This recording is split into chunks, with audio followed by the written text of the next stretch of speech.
programs and whatnot. It's my pleasure to introduce our guest speaker today, John Farrell. John is a journalist by trade. After graduating from the University of Virginia, he worked for many decades for the Denver Post and for the Boston Globe as an investigative journalist. If any of you have seen the movie Spotlight, he actually was on the Spotlight team for a time with the Boston Globe. So that's the kind of journalism that he practiced for quite some time. While with the Boston Globe, he covered every presidential campaign from 1976 until 2012. So maybe we'll ask you your impression of the 2016 campaign at the end of this year. He also was a White House correspondent, a congressional correspondent, a Washington editor. He's had a varied and interesting background. And after retiring from journalism, he then became a biographer. And he's published biographies on Tip O'Neill, former Speaker of the House, on the famous attorney Clarence Darrow, and most recently, of course, Richard Nixon. We're looking forward to hearing your talk on your book on Richard Nixon. Please join me in welcoming John Farrell. It's great to be here to talk about things that happened almost exactly 50 years ago. And this is going to be an amazing year. Having spent a lot of time in the media, I know that they are going to go absolutely crazy next year with the 50th anniversary of the events of 1968. It's a year that, I tried to think of years that could rival it in American history, and I thought 1776, 1861, 1929, and maybe 1941 rank in drama with what we're going to celebrate or remember next year. It was the year, of course, that Martin Luther King and Bobby Kennedy were assassinated. Lyndon Johnson abdicated. The Democratic Party ripped itself apart in the streets in the Convention Hall in Chicago, and Richard Nixon was elected president. That was a fiercely contested election with undercurrents of racism, resentment, and economic uncertainty, marked by Russian intervention in the American political process, with a Republican candidate who colluded with a foreign power, and a Democratic president who, knowing of that collusion through government surveillance, but lacking the proof that the Republican candidate personally participated, declined to go public, thus costing his potential successor the election. Or, as Harry Truman liked to say, there's nothing new in this world except the history you haven't read yet. So what has happened 50 years ago today? In November '67, after Robert Kennedy and George McGovern and others had declined, Eugene McCarthy announced he would lead the peace forces against Lyndon Johnson 50 years ago this month. On the Republican side, Nelson Rockefeller of New York and Ronald Reagan of California both decided that Richard Nixon had gotten too much of a head start with the party faithful, having served as Eisenhower's vice president, presidential candidate in 1960, and they dropped out of the race. And the only that left George Romney, Mitt Romney's dad, as the candidate who challenged Nixon in the early going. Until 50 years ago this fall, George Romney went to Vietnam. And he came back, and seeking to change his position on Vietnam and make it more acceptable to the anti-war movement in the country, the first stirrings of the anti-war movement, he announced that he was changing his position because he had been brainwashed by the Pentagon and the State Department officials.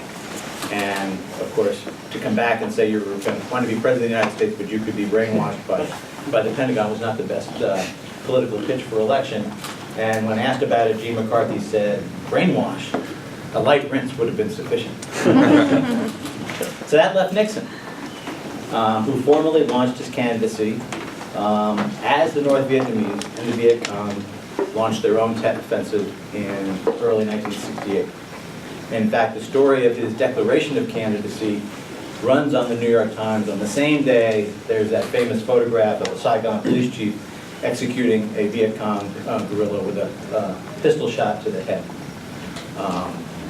Who was this guy Nixon? Well, unlike his great pal, and unlike the well-known description of Henry Kissinger, Nixon was not a self-made man who worshipped his creator. He was a self-made man, but he was deeply insecure. He had this Dickensian background. He came from the outback of Southern California. His father was a blowhard who was not physically abusive, was at the very least emotionally abusive to his son. His mother was, interestingly enough, very much like Rose Kennedy. You could almost call her a religious zealot. Spent time in her closet praying, withdrew from the family.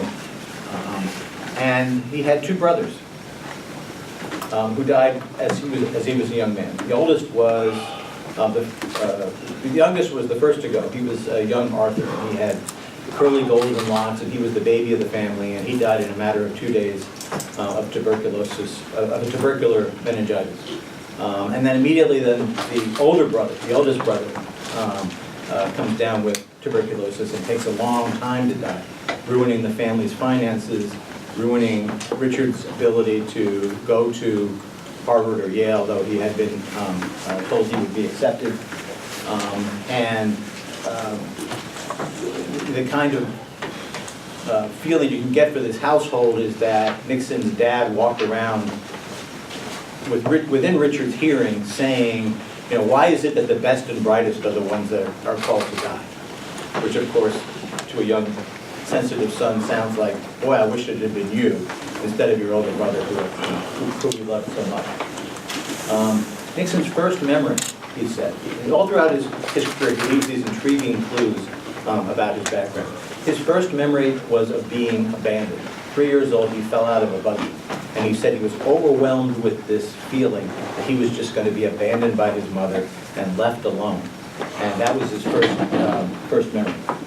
In the famous David Frost interviews, he says, I'm an unlovable person.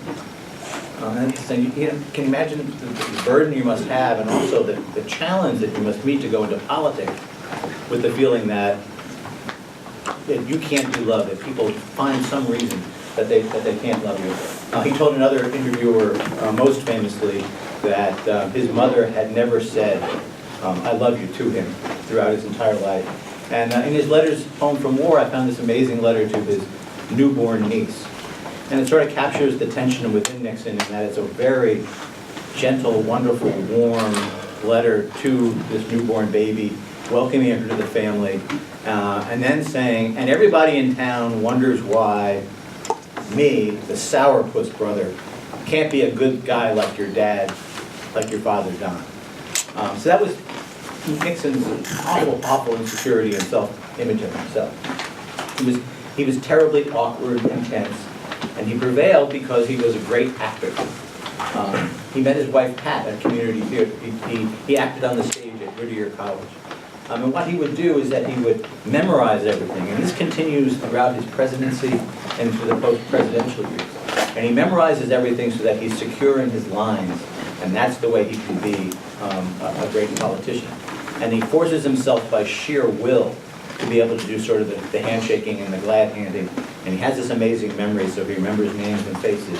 And he can go to pull into Chicago and see the local Central Committee chairman come up to him and say, Frank, how are you doing and how's your brother Zach? And that sort of thing. There's a great story about Richard Nixon after he's left office and he's living in New Jersey, and he began to have these sort of comeback parties, and he would invite members of the press and they would come to his house, and he would serve them always a Chinese dinner in his house that was decorated with Chinese art. And he would do this tour de force description of world events. And people were just flabbergasted that he was just so brilliant. But one guy had to use the men's room and went upstairs, and on a table in the hallway was this yellow legal pad. Nixon always wrote on yellow legal pads with the notes of what he had just heard Nixon say. And Nixon had been working on that little speech for a week in preparation for this dinner and memorized it so that he could recite powerfully in front of these members of the media. He also had a taste for intrigue. I could not, I came up with some basic, I guess, Freudian interpretations as to why he was as insecure as he was, what kind of love he felt he didn't get from his mom or approval from his dad. But I never could actually put my finger as to where this sort of intrigue came from. It might have been from his dad, who was a mean guy, but right from the very beginning, the first campaign, Nixon's doing these yellow legal pads saying, speak to the Rotary Club, put ads in the newspapers, buy signs and bumper stickers. And there on this yellow legal pad I find that put spies in the enemy camp. First candidacy back in 1946. And his 1950 campaign for the Senate against Helen Gahagan Douglas was one of the most extreme cases of red baiting that we've ever seen. He really was like the John the Baptist, the precursor for Joe McCarthy. And in Joe McCarthy's famous speech in West Virginia, where he says I have in my pocket a list of 85 communists in the State Department, there's actually a paragraph that McCarthy has lifted directly from Nixon's speech in Congress the previous week. So there's a direct link there. And all throughout the Eisenhower presidency was Richard Nixon who dragged his feet and didn't want Ike to lose the issue of anti-communism by going after McCarthy. So there was that side to him too. He had many admirable qualities, but there was also the Richard Nixon who was a caricature. When Anwar Sadat died, Bob Dole went to the White House for the big goodbye to the official delegation. And there was Jimmy Carter and Gerald Ford and Richard Nixon. And very famously, Bob Dole said, there they were, see no evil, hear no evil, and evil. But having said all that about the downside of Richard Nixon, the title of my book could have been And Yet, or as it was originally titled, Richard Nixon, An American Tragedy. The same young freshman congressman who was elected by right-wingers in Orange County, California. He goes to Congress and he's presented almost immediately with a trip to Europe. And he's been chosen by the Republican leadership to represent the West and the freshman class on a delegation that's going to go and check out as to whether or not this new plan that had been proposed by Secretary of State Marshall, called the Marshall Plan, was necessary. And as soon as they hear that he's going, his constituents back in California start writing him letters. And these are the people who just elected him the year before. And they said, you know, this is pounding sand in a rat hole. This is going along with the communists. They need to pull themselves up by their bootstraps. Why are they adapting these socialist governments over there? Richard, you'll lose everything we built if you support this Marshall Plan. And yet he comes home and he's convinced, having seen the ruins of Dresden and the ruins of Essen and have stood in the ruins of Hitler's chancellery and had young boys come up and try to sell their father's war medals to him.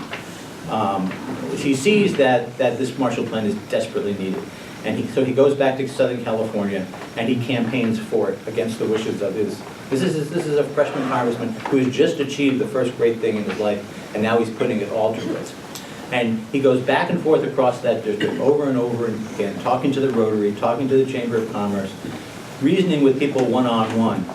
And at the end of that, he not only wins the Republican nomination again, he wins the Democratic nomination for Congress from that district as well, and runs unopposed the following November.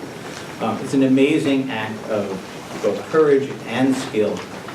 It speaks back to the famous question that Edmund Burke answered as to whether or not you owe your constituency your best judgment or your obedience.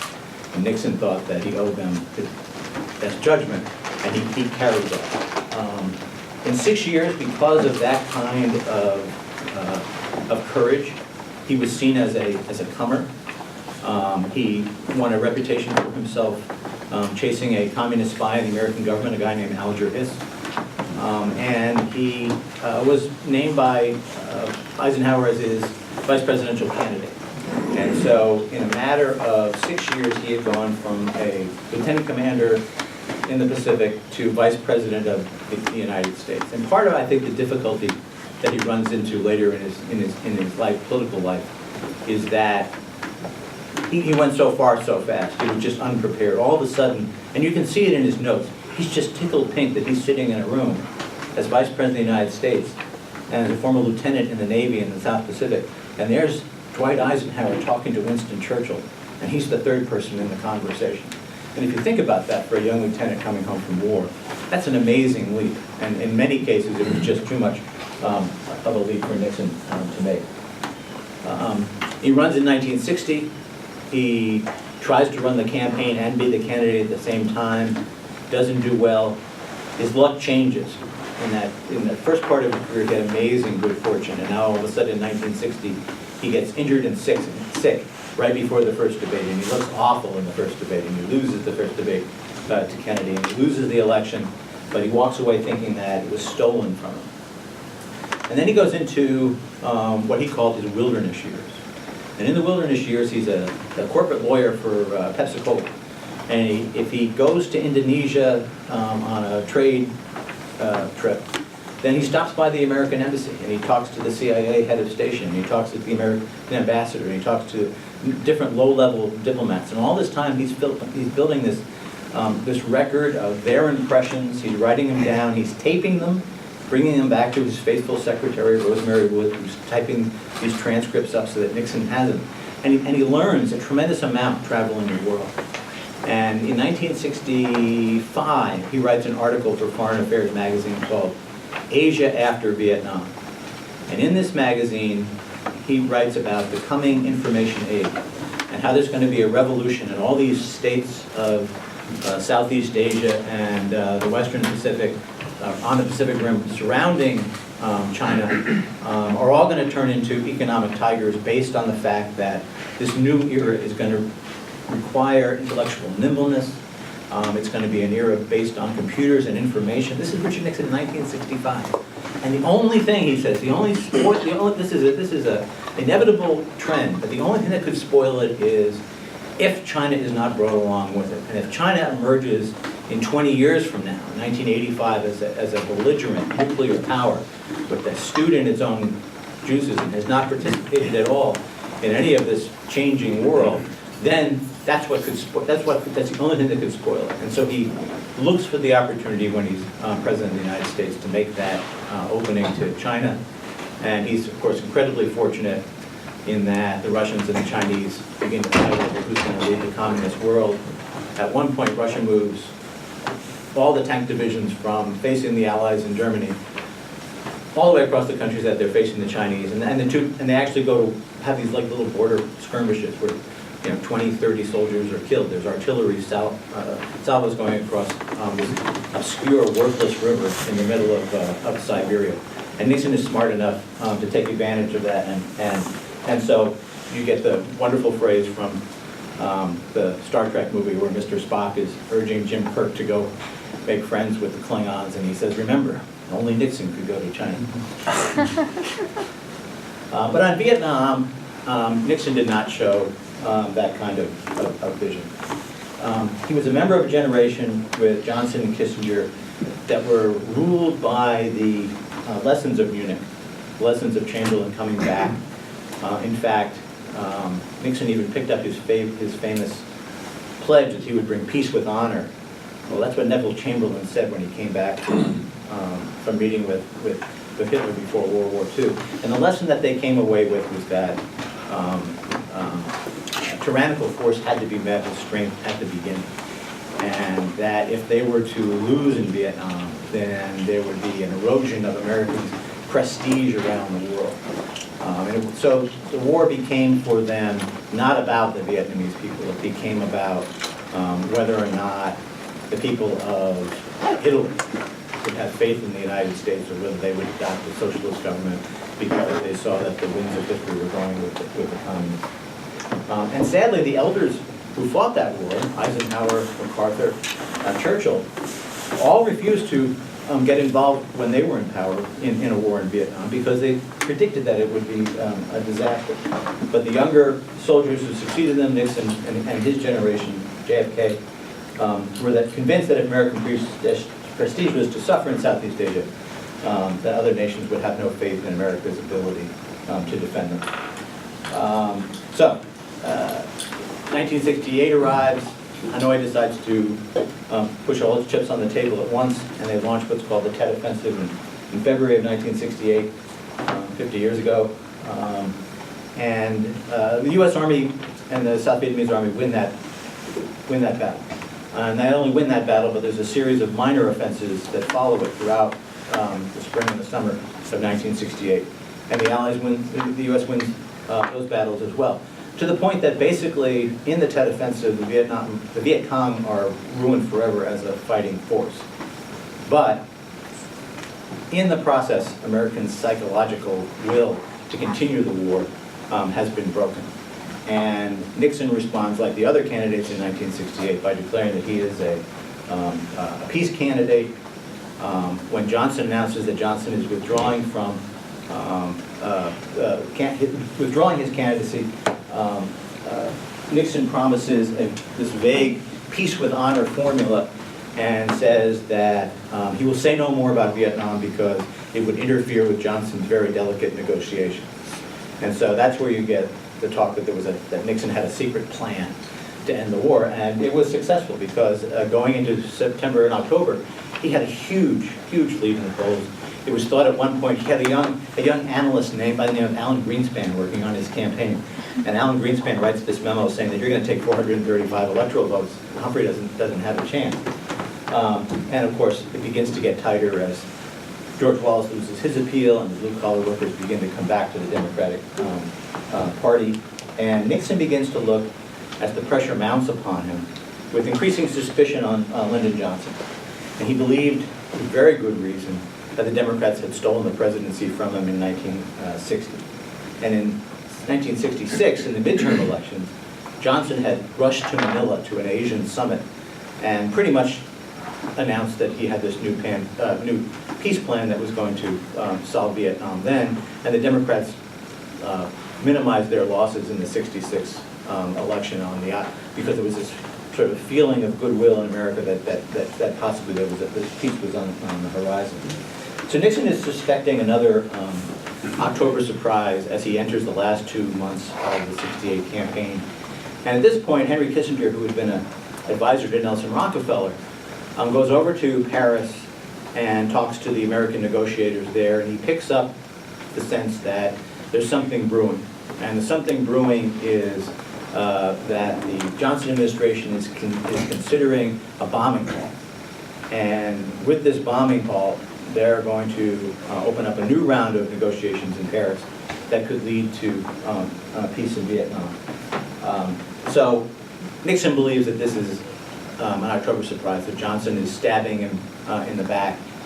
Johnson has been pretty candid with him throughout that summer, but hasn't told him one important thing, and that's that Premier Kosygin has sent a message to Johnson at midsummer and then again in September saying, if you do a bombing call, the North Vietnamese are so exhausted that we have influence because we are bankrolling them, we are supplying them with the materials of war, and we can promise you that there will be productive results to a negotiation. And so Lyndon Johnson, who has deep abiding suspicion of the North Vietnamese because he hasn't been able to get anything out of them, Walt Rostow, his national security advisor, no bigger hawk in all of Washington, General Abrams, Dean Rusk, Clark Clifford, who was the Secretary of Defense, they all meet and they decide that yes, there's actually a possibility for peace, and that we're going to have a two-part process. We're going to announce that if North Vietnam meets a few conditions, we'll announce that there's going to be a bombing halt, and then we'll go to Paris with the South Vietnamese, and there will be productive talks. And President Tu in Saigon at first says, okay, fine, we will participate. And Johnson is all set to announce this on television when Nixon, via his contacts in Asia, sends word to President Tu that if the Vietnamese drag their feet, they will get a better deal under a Nixon administration. And all of a sudden, things flip, and instead of the South Vietnamese joining the Americans and the North Vietnamese in Paris, they say they're not going. The press then begins to, and this is the last week before Election Day, begins to mount the steady drumbeat that this is another Lyndon Johnson credibility gap, that he didn't have his ducks in a row, that it was all a political movement to help Humphrey, his vice president, get elected president. And in the end, all this ground that Humphrey had made up in the last 2 or 3 weeks ends just this short of winning the presidency, and Richard Nixon is elected by the slightest of margin. Now, one of the intermediaries that Nixon used was a woman named Anna Chennault. And she was the wife of Claire Chennault. If anybody is a World War II buff, Claire Chennault led the Flying Tigers, which was a volunteer squadron in China that fought against the Japanese invasion. And because of this, she had contacts throughout Asia, and she was a Nixon campaign official. And according to their memoirs, Mrs. Chennault and the South Vietnamese ambassador had met with Nixon that summer. And Nixon had said to the South Vietnamese ambassador, Anna Chennault is my spokesman. Well, if she calls you, she is speaking for me. And now, as his huge lead in the polls starts to wither, Anna Chennault calls the South Vietnamese ambassador and tells him, quote, hold on, we're going to win. And the South Vietnamese ambassador signals Saigon, I'm in touch with the Nixon entourage. We will get a better deal if he's elected.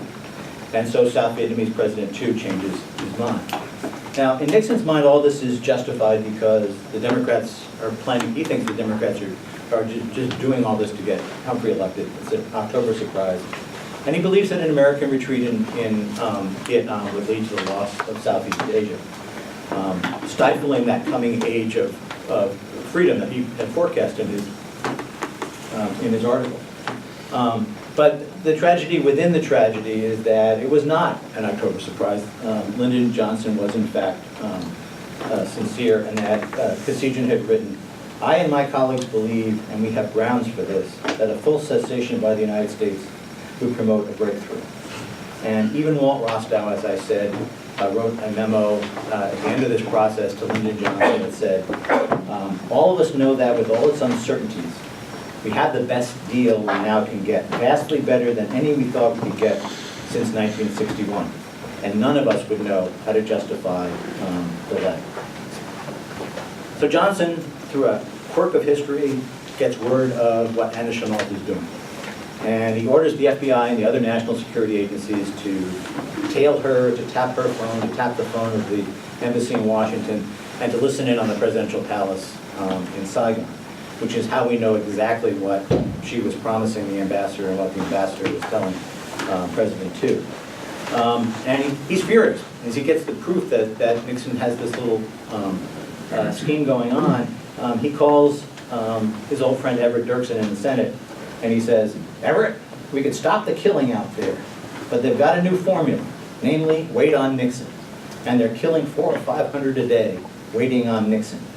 I'm reading their hand, Everett. Johnson says, this is treason. And Everett Dirksen goes, I know. But when confronted by Johnson, Nixon denies it.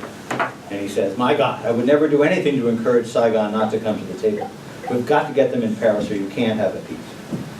So at this point, Johnson is confronted with the decision that Barack Obama had in the summer of, or an early fall of 2016, when he got word that representatives from the Trump campaign had these dealings with the Russians. Johnson doesn't know whether Nixon personally is involved.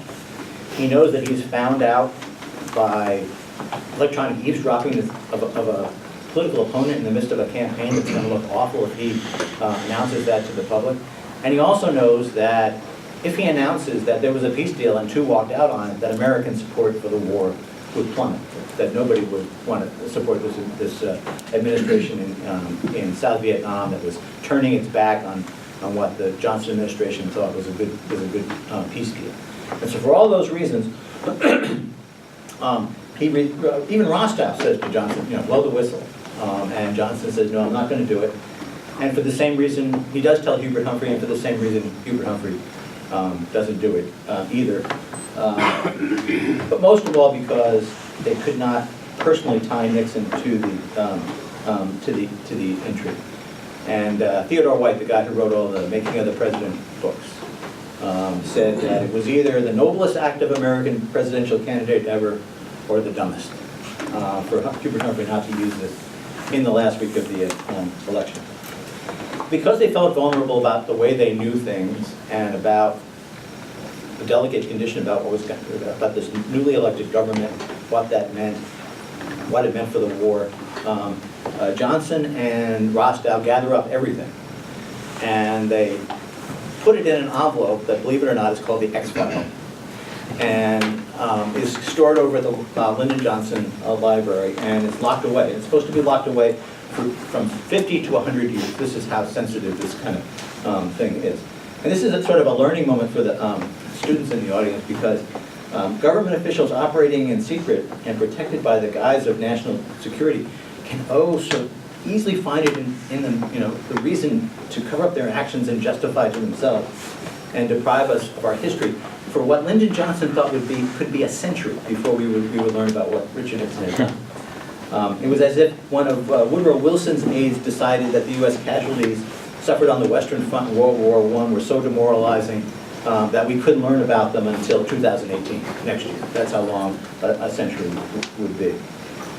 So how do we know about it now? How do we know about all this? How did we discover it? What does it signify? Was Nixon a traitor? Was he treasonous, like Johnson said? Did he personally direct Anna Schnall's efforts? Did they have an impact on President II?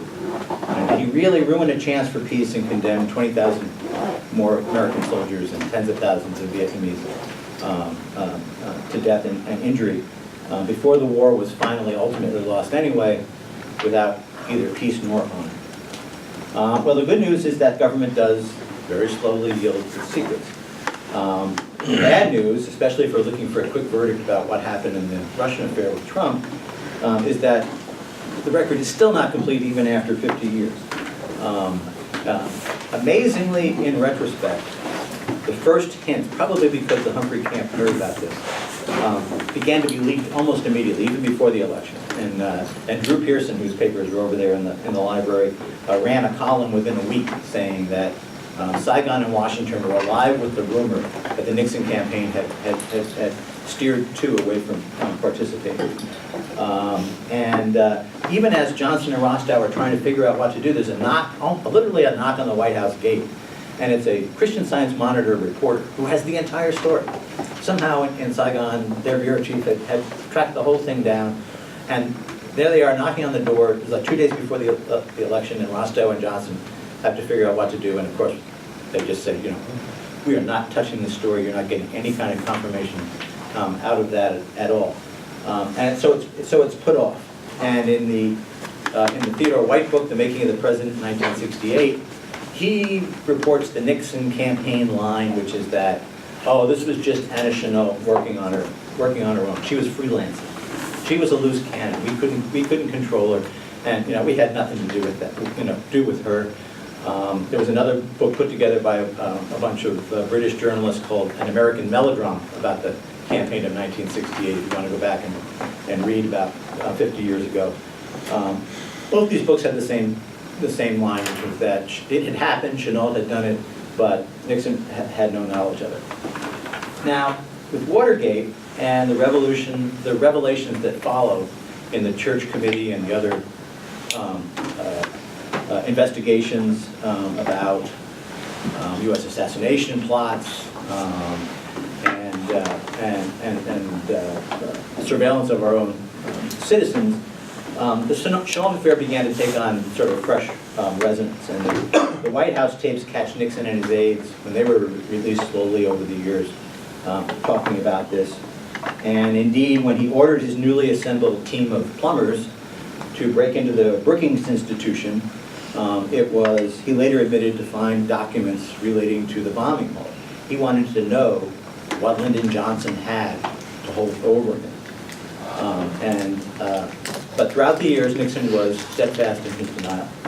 He was asked point blank by David Frost, as I said in the famous television interviews in '77, and he said, "I did nothing to undercut them. As far as Madame Schnall or any number of other people, I did not authorize them, and I had no knowledge of any contact with the South Vietnamese at that point, urging them not to do so, because I could not have done that in my conscience." And so that's where the story rested for historians for decades. So what changed? What happened to transform our history so that we now can say definitively that Richard Nixon was behind, that he authorized and was behind this plot? And the lesson here is that, I feel sort of silly saying this to the group of historians in this room, but to the students that history is sort of like a jigsaw puzzle. And I don't know if you in Texas do this, but in Washington, when we go to the beach, we get a lot of bad weather. And so one of the first things we do is we set up a card table in the living room and we dump a 2,000-piece jigsaw puzzle on the table. And for the week while we're at the beach, if it's raining, if it's late at night, if you come down early for breakfast, for coffee before the kids are up, you sit there and you put some pieces into the puzzle, and hopefully by the end of the week the weather is so good it doesn't get finished, but sometimes it does get finished. And that's really the way that that history got put together in this instance. There's a hero, the guy that some of you might know, a guy named Harry Milton. He died early this year. He was a longtime aide to Johnson, served as the director of the Presidential Library. And it was he who in 1993 persuaded Lady Bird that Americans could deal with and calibrate and properly judge the Lyndon Johnson that they would hear on Johnson's White House tapes. Johnson had wanted the tape sealed for 50 years, or until after his death, or until 2023. But Middleton became a champion of openness. And as historian Michael Beschloss put it, he became the Joe DiMaggio of presidential librarians. A year later, a few months after Nixon's death in 1994, at Middleton's prodding, the Johnson Library opened the X-File and made its contents available to researchers. We tend to rank our presidents through the prism of current time. So we find Andrew Jackson, who was soaring in the 1930s during a time when Democrats were rising with economic populism, plummeting at a time right off the $20 bill because of how we dealt with Indians and blacks. You have Ulysses Grant and Lyndon Johnson soaring now in an era where race again dominates American political discourse, to a point that you would, if you'd gone back to 1968 and asked a group of students or history professors what kind of president Lyndon Johnson would be, they would say, okay, he did Medicaid and he did the Civil Rights Act, but nobody will ever forget Vietnam. And yet, Vietnam is slowly being put on the shelf of American history next to Korea, losing the great impact it had for my generation. But our current fascination with Johnson is due in part to Middleton's decision to open the vaults. And we can only hope that the Kennedy, Nixon, Reagan, Clinton, Bush, and Obama heirs learn that lesson. There are signs that some of them have. George Herbert Walker Bush gave his diaries to historian and biographer John Meacham. And the Truman heirs discovered, when they opened similar material to David McCullough and watched Harry soar up the presidential standing, that sunlight is more than just a disinfectant, can actually nurture and revive a reputation. And I think that the Johnson family's foundations and libraries' decision to be open has, to a large part, allowed people to see this fascinating person that LBJ was in all warts and all. And all of a sudden, in the latest poll of American historians, there he is in the top 10, something that people of my generation could never have dreamed of 40 years ago. And so there was another round of stories as the tapes go out in December 2008, when that tape of Johnson talking to Everett Dirksen becomes public. And anybody can go on YouTube right now and listen to it. You hear him say, Everett, this is treason. And that caused a lot of big news at the time. And that's where things stood as I began my research for this book on Richard Nixon. So I knew that there was something out there that I wanted to get. Between the X-Files and the Johnson tapes, there was a lot of smoke, and the last piece of the jigsaw puzzle that seemed to be missing was whether or not Nixon himself had directed him. So here we have another hero. In this case, it's a guy named Tim Naftali, who was the director of the Richard Nixon line. There's a trend here. You have National Archives officials, some of whom, like Naftali, meet bitter ends in their jobs, who fight very hard with the family foundations that run these presidential libraries for openness, because not every family is as smart as the Truman family or the Johnson family. So Naftali says, we're opening everything as fast as you can. If it doesn't have national security on it, give it to the public. And he goes around and he collects oral histories of the existing Nixon officials, and they have this amazing Again, you can look at it on YouTube. Amazing list of people: John Dean, Alexander Haig, John Ehrlichman, Bob Haldeman, all captured on tape talking about these times. And one of the guys was a guy named Tom Charles Houston. If you're really a Nixon aficionado, you know that there was this thing in the middle of Watergate that was revealed called the Houston Plan.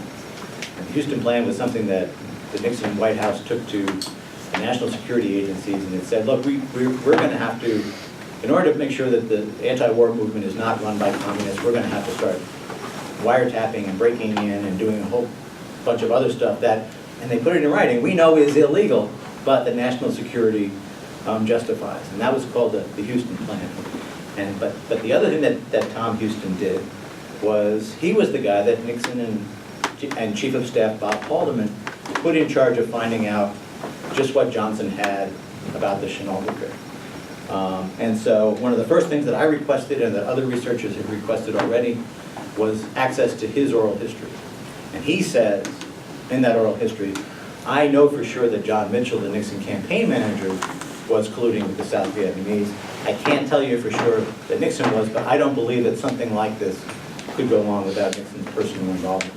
And so that was like the final prod to me to start looking for it.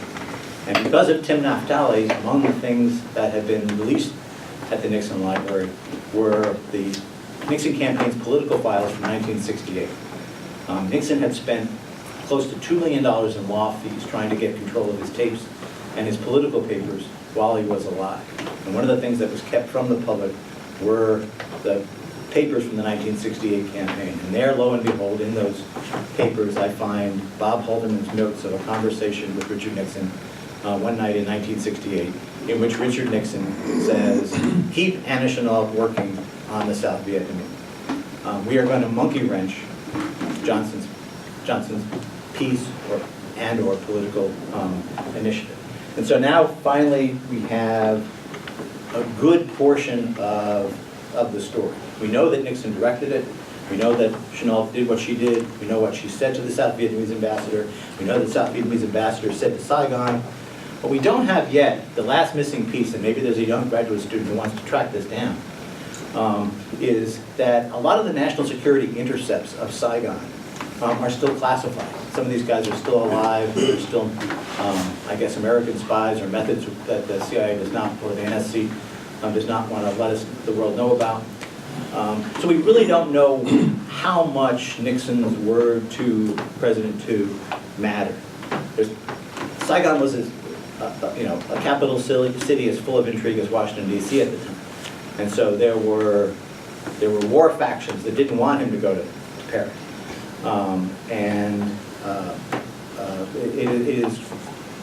It is possible, maybe even probable, that two eventually would have reversed position and backed out anyway.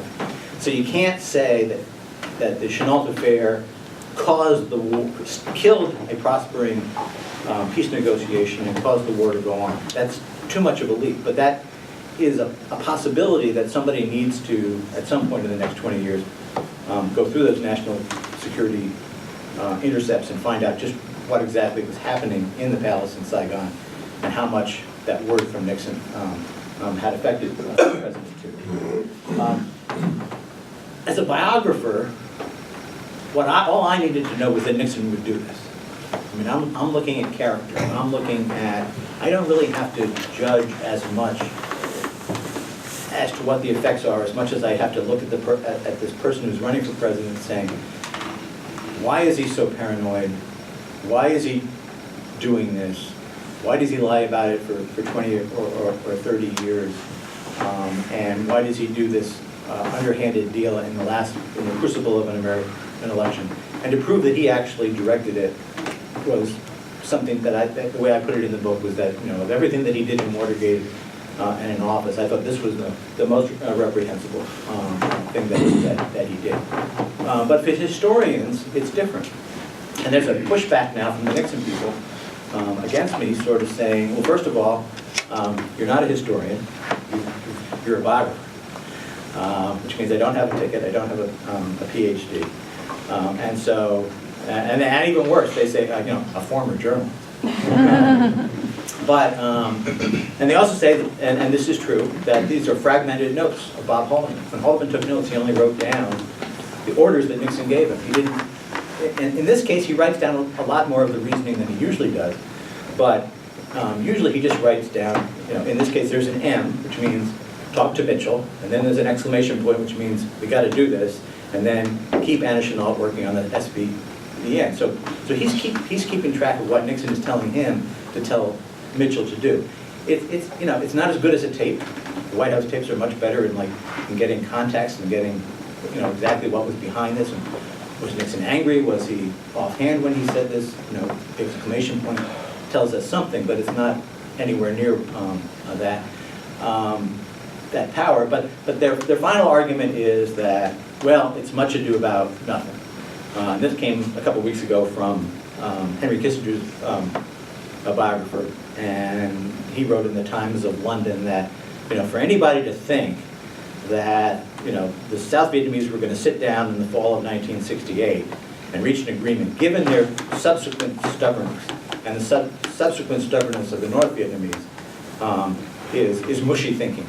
We know now, looking back, that really no great opportunity was lost. And that probably is true. But at the time that it happened, Walt Rostow and Dean Rusk and Clark Clifford and General Abrams and Lyndon Johnson thought they had a deal for peace based on what Kosygin had told them. And Nixon couldn't have known, with the advantage of hindsight that we have, what was going to happen. And so he really was intruding into this moment of hope, into this glimpse that possibly there could have been peace, and willing to dash it all so that he could have been elected. And that's why I thought it was the most reprehensible thing that he did in a long career of sometimes tawdry events. Anyway, thanks.